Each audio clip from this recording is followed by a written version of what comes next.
Okay, so our next guest, apart from being an incredible guy and a real pioneer in many different industries, is an expert in many industries as well. This one is very close to his heart, and he's an international expert on cybersecurity.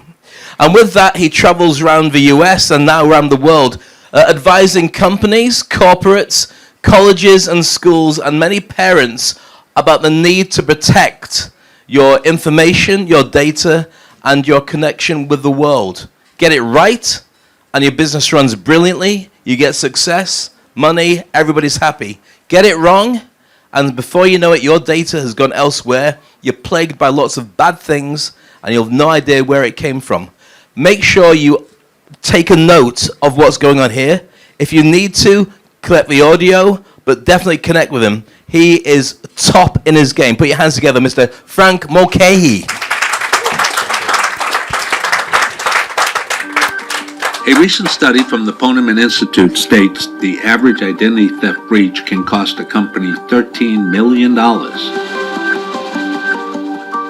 And for 17 years in a row, the Federal Trade Commission says identity theft is the #1 consumer complaint. As a result, we have new legislation being imposed on a state and national level. And now that the internet, email, social media, and artificial intelligence have all become mainstream, people tend to develop a casual approach to data security. They lose their sense of responsibility. They don't think it'll happen to them.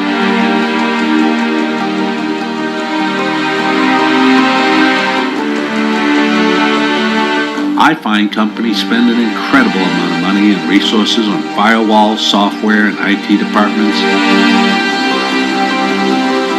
Yet these same companies miss the mark when it comes to training their frontline employees. And after all, they are the first line of defense.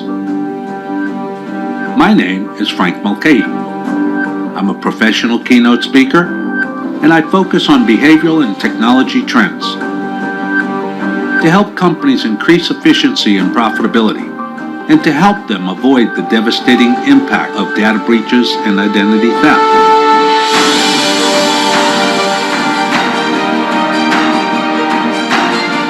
To me, the ultimate measure of success of a speaker is relevance and engagement. The more relevant my content is, the more my message will resonate with the attendees.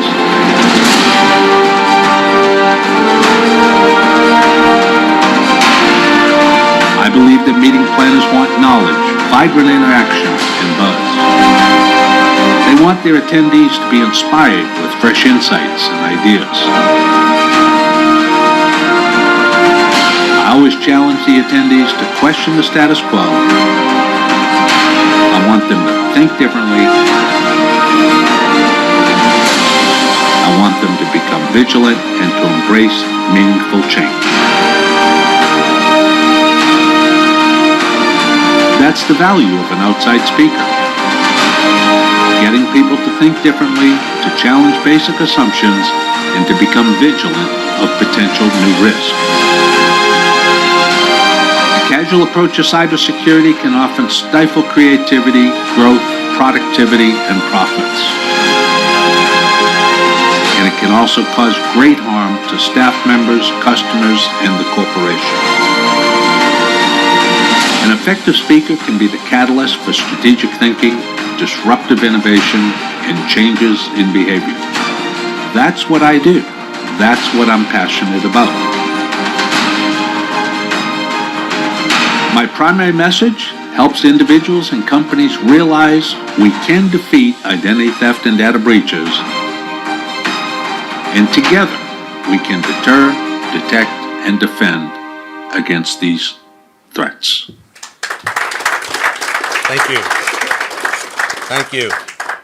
As Dave said, it's an honor for me to be here in Mumbai, and I encourage you to take notes, take photos. I would even tell you to go ahead and get your audio out and take down the information, because it can make a big difference in your life and your family's life, because cybersecurity, it's not going to go away. It can hit us from so many different angles because we're in a digital society. We're embracing it even more, but the crooks are getting even better. So I'm going to talk about the who, the where, the why, the what, the when. It's only going to be about 7 or 8 minutes. There's going to be a lot of powerful information in a very short period of time, but I encourage you to please make sure that you develop what we call a culture of security, a culture of awareness. Because in the States, according to all the statistics, over 45% of the Americans have already been hit with identity theft. So it's not a matter of if, it's not a matter of when, it's a matter of how many times and how bad will it be. And so I want to highlight that to you, because it doesn't matter whether we're over here in India or we're in Dubai or we're down in South America, identity theft is the same. You know, to the crooks, we're just a series of digits. That's all we are. We're not humans. But yet you're going to see that your whole life can be disrupted very, very easily. And statistics, the numbers, there's a company out there called Privacy Rights, and when an American company has a breach, they're supposed to report it. Well, they've already reported 11 billion bits of information that have been compromised since 2005. Do you think there's a possibility that some of those companies didn't report that they had a breach? They didn't want to lose shareholder value. They didn't want to have regulators come in. They didn't want to lose customers. And they say 400,000 dead people open up bank accounts every year. My dad opened 2 bank accounts last year. We lost the dear soul 2 years ago. So it's one thing when you lose a loved one, but then you lose their identity after they're gone.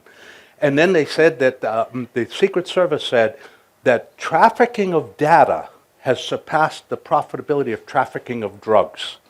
And the reason is that when I get data from a company, how many times can I sell it? Where can I sell it? And the people I sold it to can sell it again. But if I was going to sell drugs or electronics, it's only a one-time sale. So more and more people are gravitating towards this new industry, and we're the ones that are the victims. So you ask yourself, have you been a victim of identity theft? By a show of hands, how many people have been a victim of identity theft in the room? Okay, you probably have been a victim. Let me show you why I say that. Because here's some of the companies that had breaches recently. Facebook, 540 million. That's the 4th time they broke 500 million in the last 2 years. And then we have Yahoo. It only says 200 million, right? They've lost approximately 3.1 billion records in the last 36 months. You were probably in that breach. And then we have Equifax, Capital One. Capital One, this is very interesting. One lady working for Amazon Web Services, which puts all the information in the cloud, took 106 million applications for credit. What else do they need to take your entire life away? When they arrested her, she had 30 terabytes of information from 65 other corporations. One person. So again, we can do everything we want about shredding machines and making sure we're not surfing here, not surfing there. But who has our data out there? That's the question that we want to ask ourselves. So as we go out there and look, this is what the crooks want. They want your digital DNA. It's not about your credit cards. It's not about your finances. We can put the money back in the bank. We can make more money. But what we can't get is our reputation back. And ask yourself, somebody says, well, how much of my DNA is out there? Well, ever since you first went to school. In the States, we have what's called a Social Security number. That's our identifier.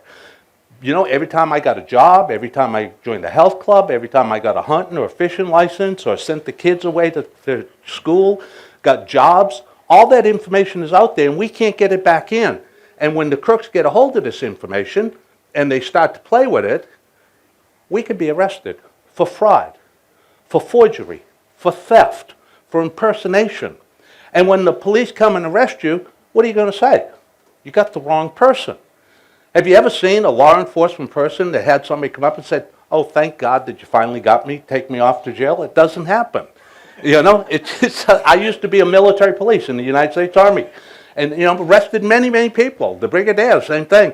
And they all say, well, you got the wrong guy. I never got the right guy. I always got the wrong guy, right? But you see, this is what can happen. And when we look at it, they purchase it on the dark web. And they purchase it for about 20 or 30 cents. An entire person's identity. So the question is, but they also need the tools to do it too, right? But look here, what if it's impersonation? What if you lose your professional license? What if you need security clearances to get into the TSA, to get into a port, a shipping port, to work at an airport, to work at a chemical plant, with all the security, right here in this beautiful hotel, we have to go through security to get in the building, right? Well, what happens when your entire identity is compromised and you no longer can work your trade? And then what happens with everything else? Health insurance, auto insurance, utilities, disability, 401ks, your mortgages. Who do you turn to? You know, who's going to help you do all that? So we have to understand this is what the crooks want. Medical records. Whoever thought of their medical records? In the U.S., we passed a law. It's called the Electronic Medical Records Act. I love it. It means that if I'm traveling and I'm 1,000 miles from home, maybe from Texas, I go up to Chicago and I get in an accident, I want them to have my records. But if a perpetrator went out and used my records and altered my records, now all of a sudden I could get what? The wrong blood, the wrong treatment, could be catastrophic. So you see how digitization is bringing all of our data together? And that's what we call your digital DNA. And it goes even deeper. The Internal Revenue Service. In America, we don't want the Internal Revenue mad at us, right? That stands for the Internal Revenue Service. I actually tell people it's individuals representing Satan. That's what I tell them, you know, because they come at you and they want all the money. They want the taxes. And then if we go out there and we look at the next slide, your children. See, children don't have credit reports until they're 18. Unfortunately, what the crooks do, they take the child's identity and they use it with another person. This young man, $23,000 behind on his credit cards, condo in foreclosure, 4th birthday. What are the chances they're going to get funding to go to college, to higher education? It's greatly diminished when they become a victim of identity theft. And then if we go in here and we look at phishing, vishing, this is how they get us. This is how they get us. It's a con game. They want us to click on something we never ever should have clicked on. So just real quickly, phishing and vishing, what's the difference? It's email and it's texting. You see, with phishing, that's where they send out the crazy email that you won the Nigerian lottery or you got this oil tanker at sea, and you know that it's phony. You can tell by looking at it. But they'll send out 10,000, 100,000, million at a time. They only need a few to make a lot of money. But then we got what we call is the vishing. They'll send out that fake email, but they'll back it up with phone calls. I've actually seen demonstrations where they got a baby that's got kids crying in the background, calling the bank, my husband's out of town, I need to get a new debit card, I need to get a new phone, and guess what? Bang, bang, bang. They get whatever they want. It's a confidence game. And then we've got vishing, which is the email scam and the phone scam, and smishing, which is texting, where they're actually going to go out there. You get the free offers. Everybody wants a free offer. They want dinner. They want a Walmart gift card. But don't worry about it. If you get these things, just ignore them. Don't ever give people valuable information over the phone. Use double authentication. And I've got some web address for you at the end. You can actually go in and get all these details. Spear phishing. Spear phishing is brutal. It passes all the spam filters. This is where they follow somebody at work. They know who you deal with. They know what your capacity is in the organization. And they'll actually target you. And it goes through all the spam filters. And once you click on it, they're into everything. And then the senior executives, they're not alone. That's the big one. That's what we call the big fish. It's called whaling. This is where they're going to go after the C-suite, the CEOs, the CFOs, and they're going to take tons of money from the corporation. So as I close it down, I ask you, please understand all your digital devices. We have iPads, we have tablets, right? We have all the digital devices. We got what's called the Internet of Things. We want the internet, we want it on everything, and when do we want it? Now. And if we're a manufacturer or we're a tech company and we come out with a new gadget, we want it in the market before somebody else gets it. So we sacrifice security for the comfort of people getting the information quicker. This is what we call the Internet of Things. And it opens up vandalism, it opens up entry, it opens up breaches.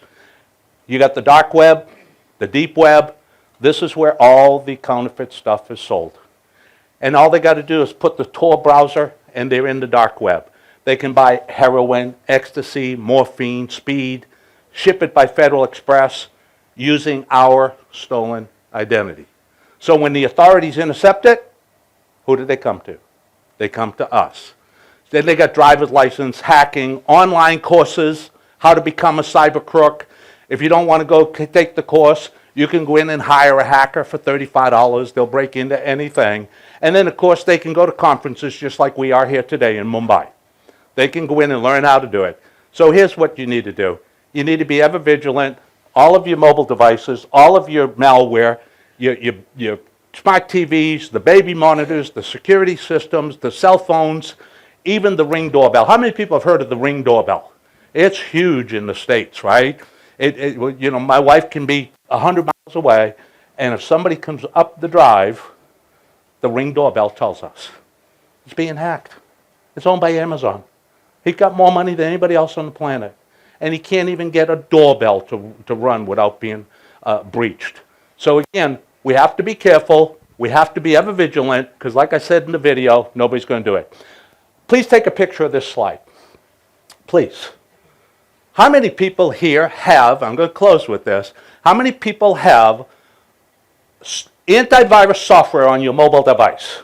By show of hands. 3, 4, 5? But you have it on all of your laptops, right? And 70% of your visits to the web are on your handheld device. So this is the software that I use. It's called Lookout. It's free. You can download it on your phone, whether you got an Android or you got an iPhone. It'll back up all your data. It'll give you a missing device. It'll be safe browsing. It'll tell you if there's malware. You can get the enhanced version. In the States, it's like $2.30 a month. But please consider putting something on your mobile device. Please consider become cyber aware. Visit my website, bookmulcahy.com. Go to this YouTube channel. Take a picture of this.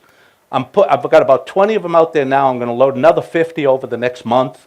And they're all little 2 and 3 minutes about different types of cybersecurity, different types of threats. And if you subscribe, you'll be notified every time there's a new course out there. So again, I thank you. It's an honor. It's a privilege to be here. And hopefully you can take away some of these nuggets so that you can protect your identity, your family's identity, and your corporate identity. And again, I thank you for having us as a guest. Thank you. Thank you.